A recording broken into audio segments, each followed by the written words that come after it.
Hello and welcome to Since Attlee and Churchill, the podcast about British political history since the Second World War. I'm Lee Evans, a historian of the Conservative Party. And I'm Richard Johnson, a historian of the Labour Party, and Lee's husband. In each midweek episode, we will be marvelling at glorious pearls of contemporary British political interest. If you're a new listener to the podcast, here's how it works. Richard and I both share something that has caught our eye or we've thought is particularly interesting this week, and then we discuss it briefly.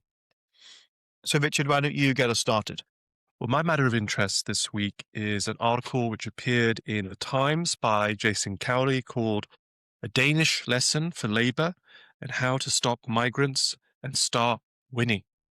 So this is a piece by the former editor of the New Statesman, which looks at the Danish Social Democrats and how that party, Labour's sister party in Denmark, transformed its policies on immigration and on the labour market in order to appeal to the working class voters that it was losing to the populist right, particularly the Danish People's Party. And the impetus for this was way back in 2015, when the DPP came within 5 percentage points of the Social Democrats. And this was seen as a major crisis for the Social Democrats because they saw many of their historic working class communities switching over to the DPP. And the response of the leader of the Social Democrats to that crisis, I think, is very instructive and suggests perhaps a path not taken by the Labour Party in the United Kingdom. Because she said to working class Danes, quote, "You did not leave us, we left you." And the background to this, of course, is that Denmark is famed around the world for having one of the most generous welfare states.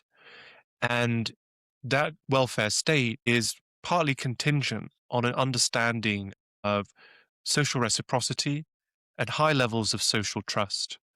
It was believed that, particularly at the time of the Syrian refugee crisis and the refugee crisis that encompassed many more countries than just Syria, when Germany had said refugees are welcome, Denmark felt that, or many working class Danes felt that levels of immigration and asylum seeking in Denmark had gone well beyond anything that the public had given consent to. Rather than tell working class Danes that they were mistaken, that actually immigration is good for growth, that diversity is our strength, the Social Democrats said, right, we need to change our policies to reflect our values as Social Democrats. The employment minister said, working class communities always pay the highest price for uncontrolled migration. So what did the Danish Social Democrats do? Well, they reformed their immigration policies in a few important ways. They introduced a 5-year integration program for all new arrivals in Denmark. It adopted a policy of what we might call in Britain dispersal for housing estates to ensure that no particular ethnic minority community would become dominant in one particular part of a community, but that immigrants would be integrated into all different parts of Danish localities. They insisted on Danish learning language requirements for new arrivals. They also have created a system of disincentives for new arrivals.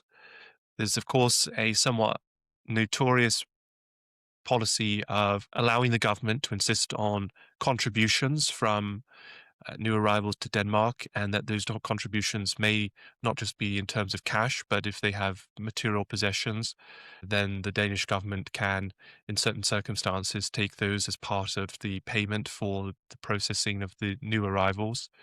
They've also adopted an offshore processing policy for asylum seekers, where they are working with third countries to deal with asylum claims rather than to have asylum seekers necessarily automatically entitled to living in Denmark while their cases are being heard. There are also other policies about integration, which the Danish Social Democrats are looking at the moment. So they are considering joining other Scandinavian countries in banning cousin marriage. Danish Social Democrat MPs have talked about how in Denmark the government will not compromise on questions of, say, women's rights and women's freedom. Danish Social Democrats have also looked into reforming the European Convention on Human Rights. Mette Frederiksen has joined with Giorgia Meloni and 25 other European leaders to inform the European Court of Human Rights that they believe that the court must change the way that it interprets asylum claims to make it easier for countries to deport those that those countries do not believe belong in those countries. And then on top of that, there are a series of maybe more traditional left-wing economic reforms. So the Social Democrats have increased public spending on services. They have increased public sector pay, particularly for those who are on the lower end of the public sector pay scale, such as social care workers, nurses, prison guards. And they've also implemented quite outwardly blue-collar focused policy. So, for example, the Social Democrats have introduced a new retirement age for non-university degree holders. So the idea here is that if you have started your working life at a younger age because you didn't go to university, then you should be entitled to retire earlier as well. And again, that's a pitch to recognizing the traditional non-university educated constituency that used to be the heart of the Social Democratic Party in Denmark. Before I come back on some of those general points, on that point about the retirement age that you finished on, I've always thought something like that was actually common sense. In this country, we work on the dual basis that you collect largely theoretical national insurance stamps to build up your eligibility to retire and claim the state pension, but that you don't actually get to do it until you hit a certain age. And it is, in many ways, monstrously unfair that if you go to university, particularly if you're now retirement age and went to university at a time when it was free. If you stayed to do a master's program and a PhD, didn't enter the workforce until you were 25, probably did not have a particularly physically demanding job during your career, then you are claiming the state pension at the same age as somebody who left school at 16 and worked in physically demanding manual jobs throughout their life. Something which is made even worse by the fact that the university educated person might still be perfectly capable of working at 75 in a way which somebody who worked in a physically demanding job isn't. And so they may in fact find that they're getting a professorial salary on top of their state pension by the time that they get to a grand old age. Whereas there are people who may have needed to retire in their mid-50s from more physically demanding work who found that they had no option at all. As an aside, though, rather than the main point that you made, I think what Denmark has managed to do is very interesting. And one of the things I greatly admire about Denmark is that it has managed, as a country of only a few million people, really, in the European Union with free movement, in a globalized economy, not just European, but internationally, and in a globalized culture as well. Denmark has managed to maintain a very strong sense of its own national identity and social framework in a way which I think is quite remarkable and quite rare, really. I think it's a country with a lot to commend it. Many of the features which you spoke about are things which undeniably Denmark has to a greater degree than many others. Things like being a high trust society, having a degree of reciprocity between citizens, largely facilitated through the state, but not exclusively facilitated through the state, which is something that is also pretty desirable, but does have consequences, right, in the sense that you cannot be, and I think this is inherent to the logic of the way in which Denmark has approached these issues, you cannot be a high welfare country if you have very porous borders, because why wouldn't everybody simply want to take advantage of those very good, generous welfare terms? And so managing that, maybe the first thing that strikes you as being very impressive about how they've managed that is they've done it in a way without internationally losing their reputation. I almost think they are the opposite of the United Kingdom in some respects. So quite often what British politicians have done around the question of borders and immigration policy is they've used all the fairly shrill rhetoric, the things that actually puts people's backs up and makes them wonder if this is a fair or welcoming country. Political leaders of both major parties and some of them other historically minor parties have done that, but they've actually not implemented the policies that would make even their rhetoric a reality, let alone a much more moderate and reasonable immigration policy a reality.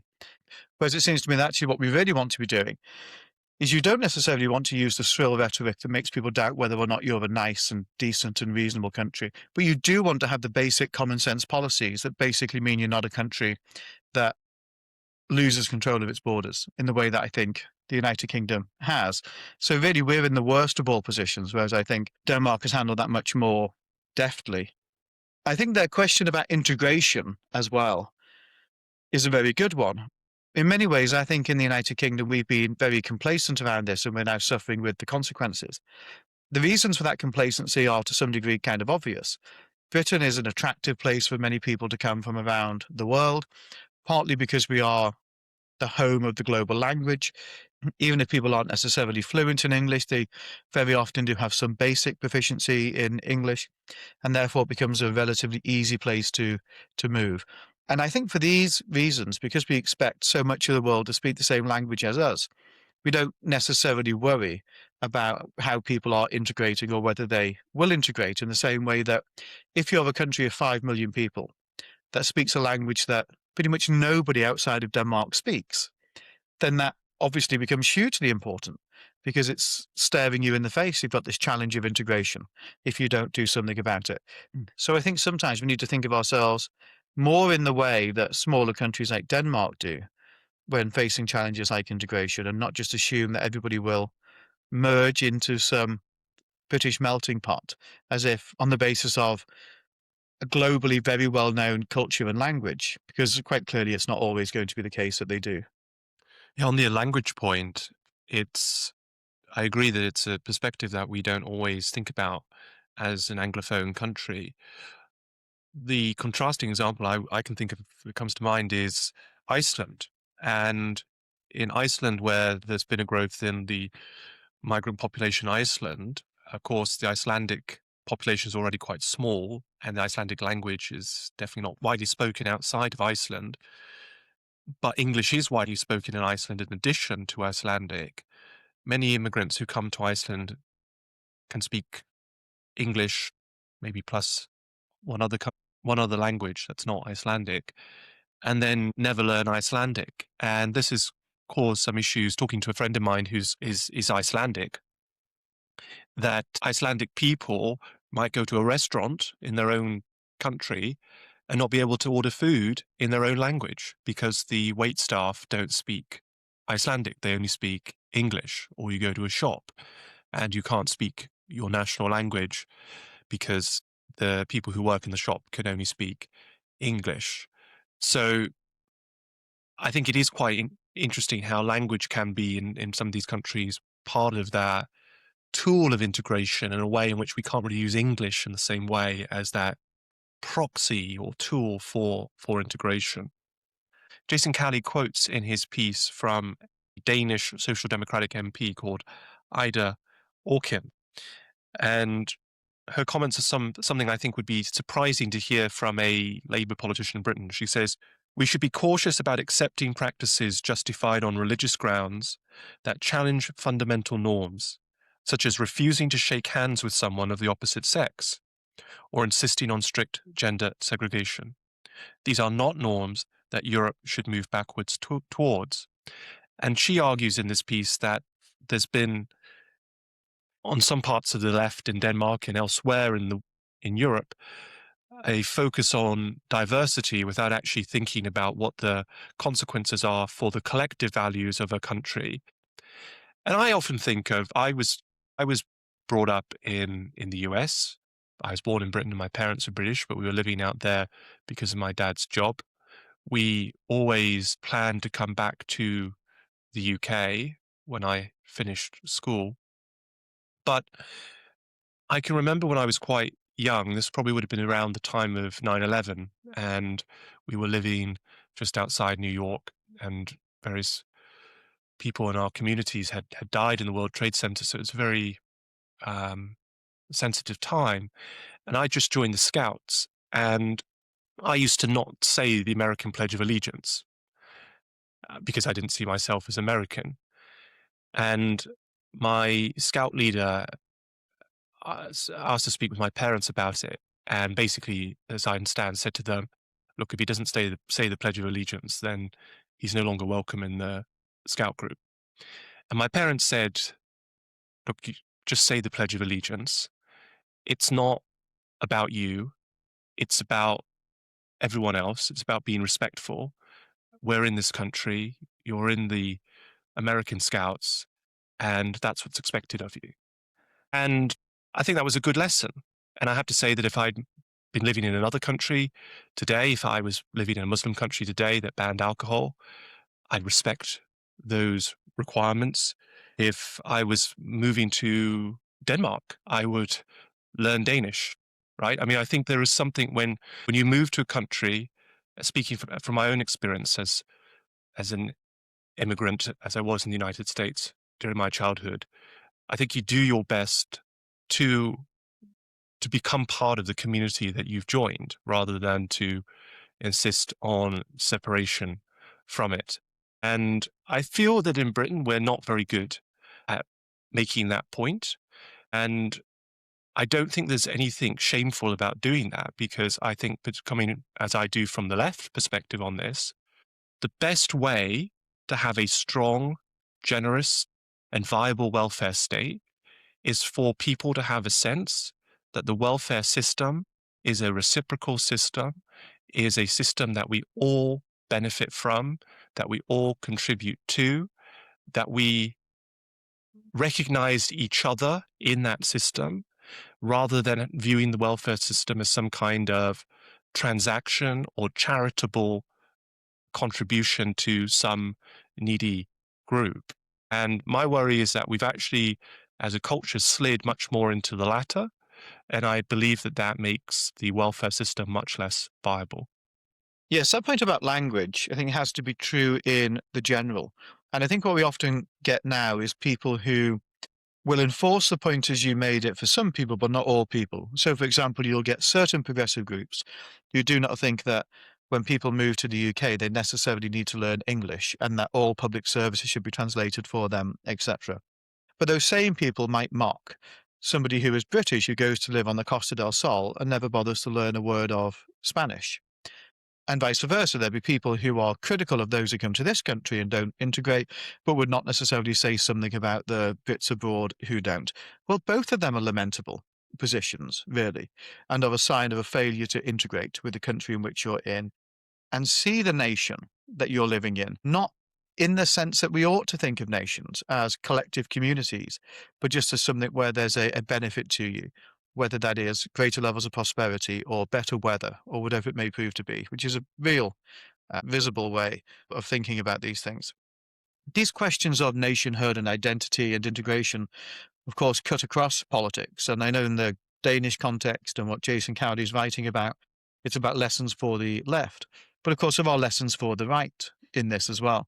I do happen to think that Kerry Badenoch has been one of the most consistently interesting people on these themes, partly because she is very courageously willing to talk about these things with absolute honesty.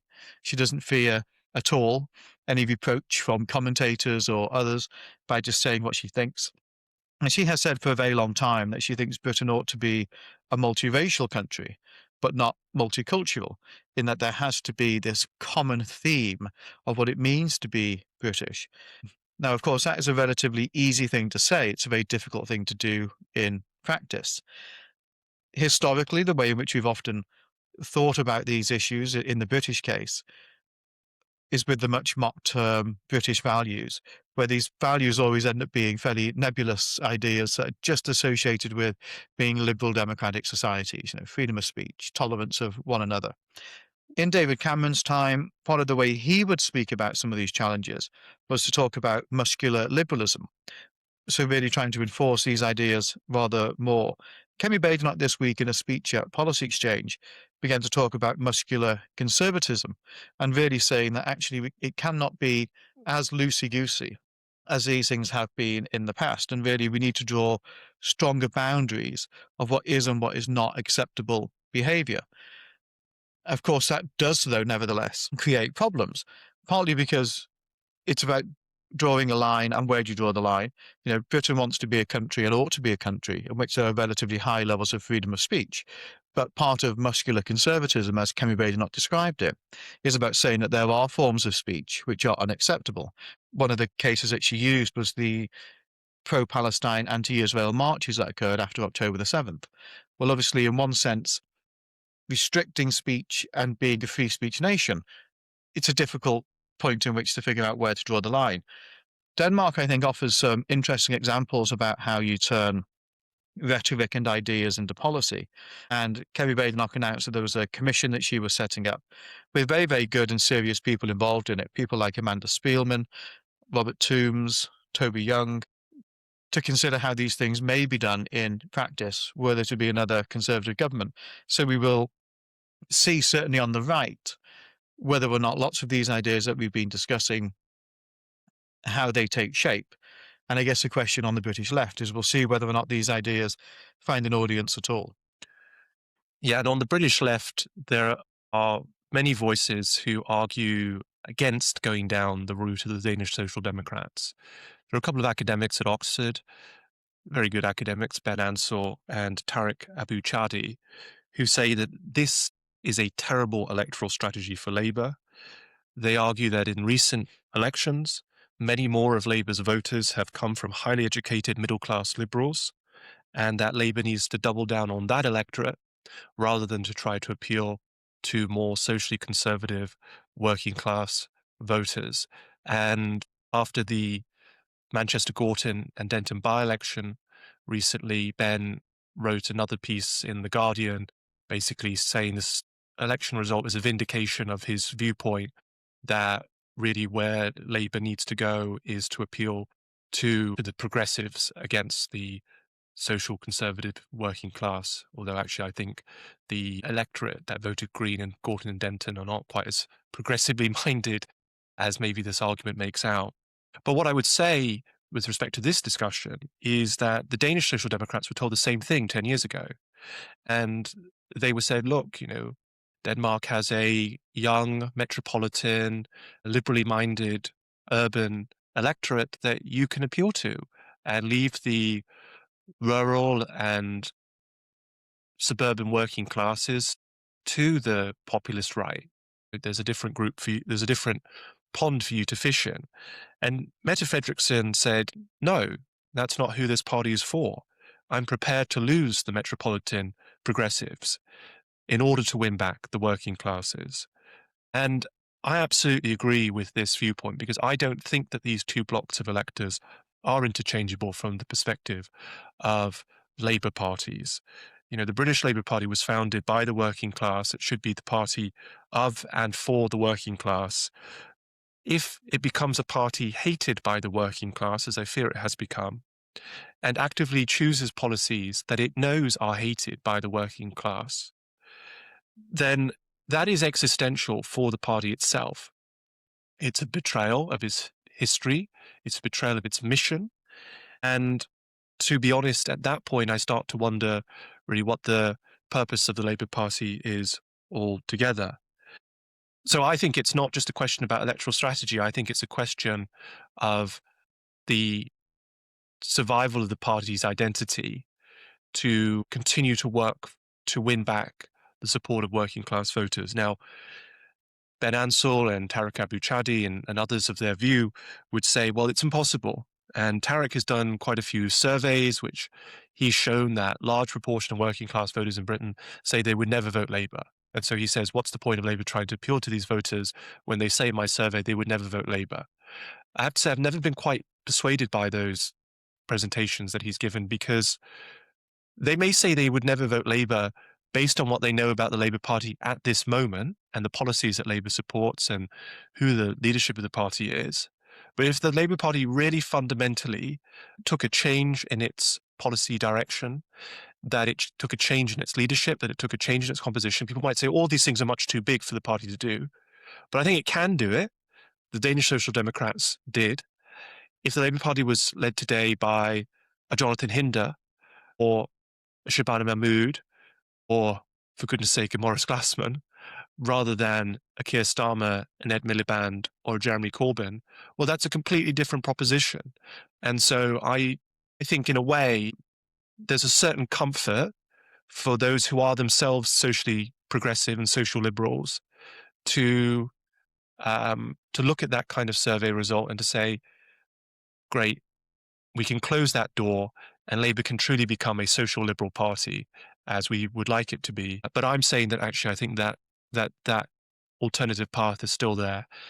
The Danish Social Democrats showed the way, and I'm glad Jason Cowley wrote this piece. And the longer form of this piece is on the Future of the Left Substack, if you're interested in reading a longer non-paid war version.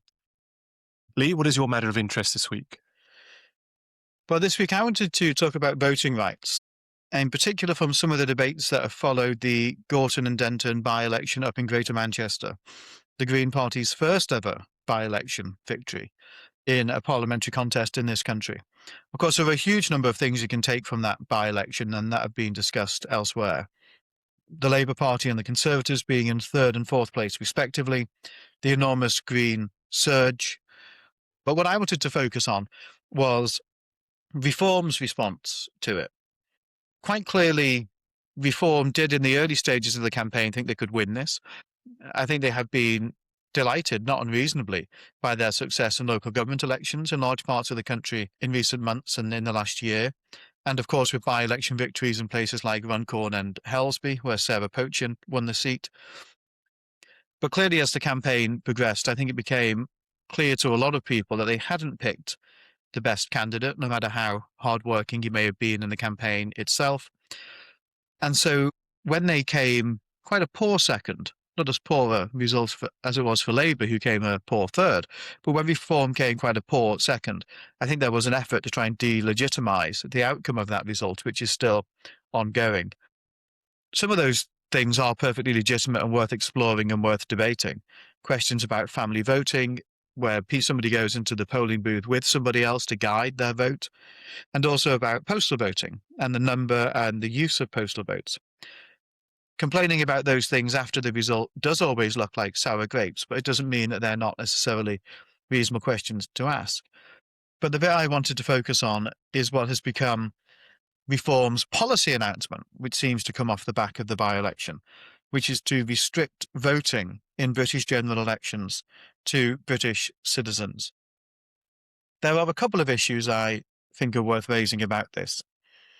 The first is to say that the United Kingdom does have pretty generous parliamentary voting rules in terms of who can vote in a British general election.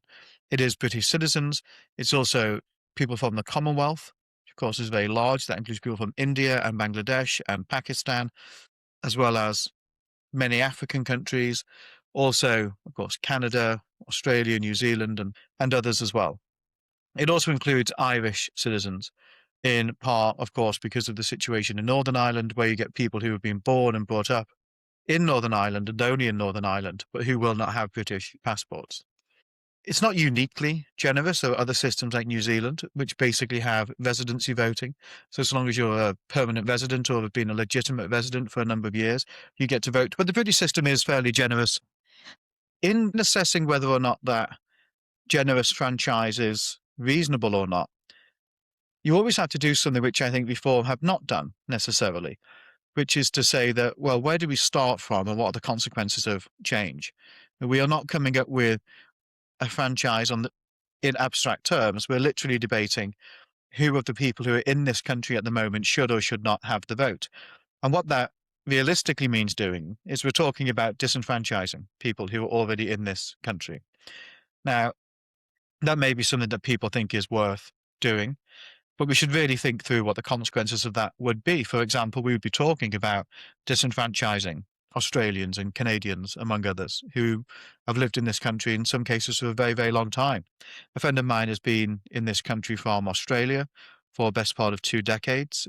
In fact, has a senior role with a political party and is not a British citizen. We'd be talking about disenfranchising people like that. A sign that this hasn't necessarily been thought through is that when Reform first announced this policy, they simply said only British citizens will be able to vote. And by the time Nigel Farage was doing a press conference a couple of days afterwards, the caveat about Irish people was suddenly included. So it was almost, to my reading, as if they were coming up with a policy on the hoof. And why are they coming up with a policy on the hoof? Well, because they're devising this policy in the worst possible way. It's a response to an election defeat up in Greater Manchester. And you can see that in the way in which Farage spoke about it even just the other day, where he said that Matthew Goodwin, the Reform UK candidate in that by-election, would have won the vote among British-born people. Now, that is, in fact, a slightly different point than the one about citizenship voting. In that case, he's almost drawing a franchise not just around British citizens or passport holders, but of people who are actually born in the United Kingdom, which is, in my view, a rather more sinister thing to say. So the reason I want to raise it is in part to say, look, should we look at who votes in British general elections? Absolutely. It's a very, very reasonable and legitimate debate to have. Maybe in some ways we should come up with voting rights that are more reciprocal. For example, if you are British living in Australia, unless you registered to vote as a British subject before the early 1980s, you do not get to vote in Australian federal elections, where Australians do get to vote in British elections. So maybe there should be a more reciprocal model. Maybe Commonwealth is too broad a term. Maybe in some senses we should look at Commonwealth realms as distinct from Commonwealth countries. Again, a perfectly reasonable discussion to have. Maybe we should think less about where people have come from and maybe more about a minimum years of residency before they get to vote here, or fold this debate into questions around indefinite leave to remain or otherwise. But we should not have those debates, and we should not just announce policy on the back of losing a by-election that we hope to win and suddenly deciding that we ought to disenfranchise potentially millions of people who live in the United Kingdom in the face of one by-election knockback. Yeah, I mean, I would agree that just simply reacting to one by-election and making a major constitutional reform on the back of that by-election is not a great way of making policy. I would say that Britain is very unusual in allowing non-citizens to vote in their national elections, that overwhelmingly the international norm is that national citizens are the exclusive franchise for national elections.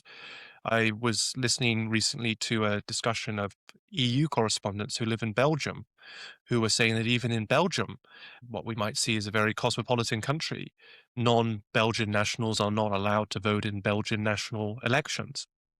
And over the years, I've encountered Commonwealth citizens who have come to this country quite often for temporary reasons like study, and then find that they're entitled to vote in a British general election. I can remember when I was a graduate student at Oxford in 2015 at the time of that general election, and I was talking to friends of mine who were studying at Nuffield College, where I was based, who were from Singapore, South Africa, and Canada, and India, and all of them were very surprised to find out that they had a vote in the general election in this country.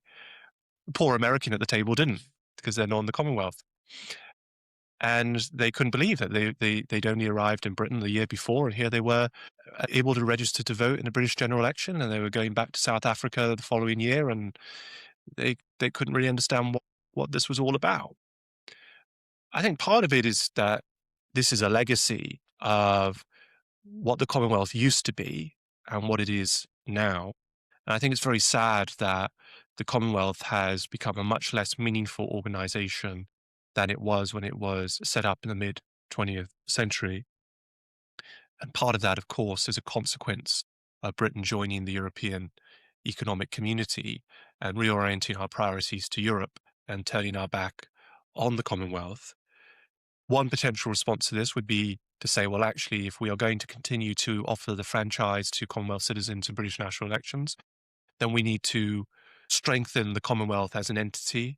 We need to do much more in terms of interpersonal exchange between Britain and the rest of the Commonwealth, student exchanges, cultural exchanges. We need to think about policies of economic selectivity. We need to think about military and other connections with Commonwealth countries.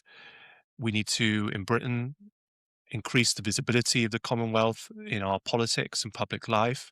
And I think if we were able to do things like that, then the notion of a Commonwealth franchise in national elections might have wider backing among the British public.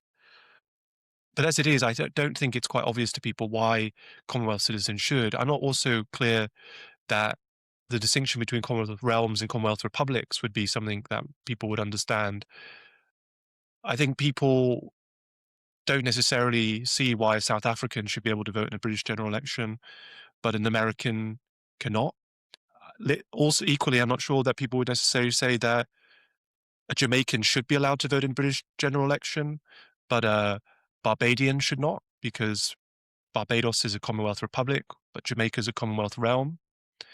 You can make that argument, and I'd be happy to hear those arguments, but I just don't think that's where we are as a country. And so I actually think the more coherent routes are either to go down the New Zealand route, where you say citizenship doesn't matter, and it's just about permanent residence. And maybe you therefore actually you tighten the rules about people here on temporary visas, like students, international students, not being able to vote, which they can at the moment. Or you say actually British citizenship is the basis for voting in British general elections. We make an exception for the Republic of Ireland because of the unique history between Britain and the Republic of Ireland and the status of Northern Ireland. But that's it. You fall into line with the norm of the rest of the world on national citizenship for voting in national elections. Because, of course, we haven't talked about, but something that Labour had talked about in the general election was extending the franchise to EU citizens. EU citizens, when we were in the EU, we were required under EU law to allow EU citizens to vote in European elections in Britain, like voting for your MEP, and local elections, like voting for your councillors. And after we left the EU, the Conservative government decided to maintain the EU franchise for local elections. So we still have this scenario where a Frenchman and a Canadian can vote in a local election, but an American cannot. A Canadian and an Irishman can vote in a general election, but a Frenchman and an American cannot. And the whole thing is really, quite frankly, a bit of a mess. You're right to put this into a longer term context. I mean, quite often when we talk about some of the constitutional muddle that exists in Britain today, very often the culprit is the late 1990s and Tony Blair and his reforms of the country. But this is a much, much older question. I mean, why are we unusual in terms of generous voting rights towards Commonwealth citizens? Well, it is a legacy of empire and from the period of time in which there was not the distinction of subjects of the empire between different levels of Britishness. So, for example, if you take the case of New Zealand, it wasn't until after the Second World War that there was a separate category of New Zealand citizenship that was created. But prior to that, they were just British subjects in the same way that somebody who lived in the United Kingdom was. And in fact, in the New Zealand example, it was the mid-1970s before the term British subject was taken off the New Zealand passport, which was really the final erosion in many ways of that shared status between New Zealanders and British people as being part of the same class. So these are really historic points, which until the last few decades of mass migration were relatively small and therefore relatively inconsequential. But now that there are constituencies where voters who are exclusively citizens of other Commonwealth countries now make up a very significant part of the electorate, it becomes rather more salient. Questions around who should vote and who should decide certain issues is just really interesting. I mean, one of the times I remember thinking about this is in the case of the Scottish independence referendum, partly because that was such a fundamental question that was being put to voters back in 2014. And in that case, the franchise was done on the basis of residency. So if you lived in Scotland, you had a vote on that. And I remember an old friend of mine who was Scottish, but living in England at the time, who in some ways was rather miffed not to have a vote, because his view, and I think it's a legitimate view, is that the question of whether or not the Scottish nation should form their own separate nation state was a question for those who are themselves part of the Scottish nation. And that to have somebody who happens to live in Newcastle, but was born in Scotland, brought up in Scotland, considers himself Scottish, and most of their family live in Scotland, not able to decide whether or not Scotland forms its own separate nation, but to have a student who is from London but happens to be in their first year at the University of Edinburgh, did get the chance to vote on Scotland's status, seemed to them to be rather extraordinary.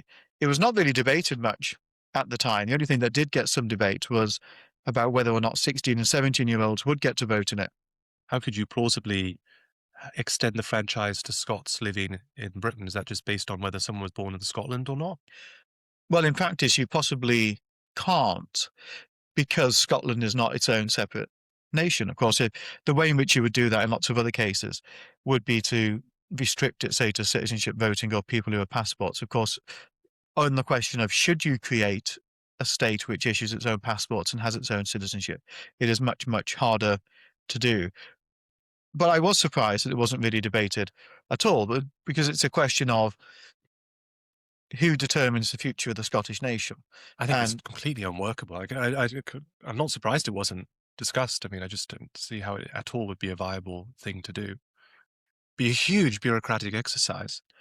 well, to be fair, it was a vote about whether or not to end more than 300 years of union between England and Scotland. I don't really think deciding on who gets to make that decision ought to be done lightly because of the risks of administrative burden, nor do I think it's an unreasonable question to ask who actually gets to decide that. And, if somebody, if somebody is Scottish, but happens just not to live in Scotland, to say that they have no say whatsoever in whether or not Scotland is its own separate country, I actually think is in some ways quite a remarkable position to adopt.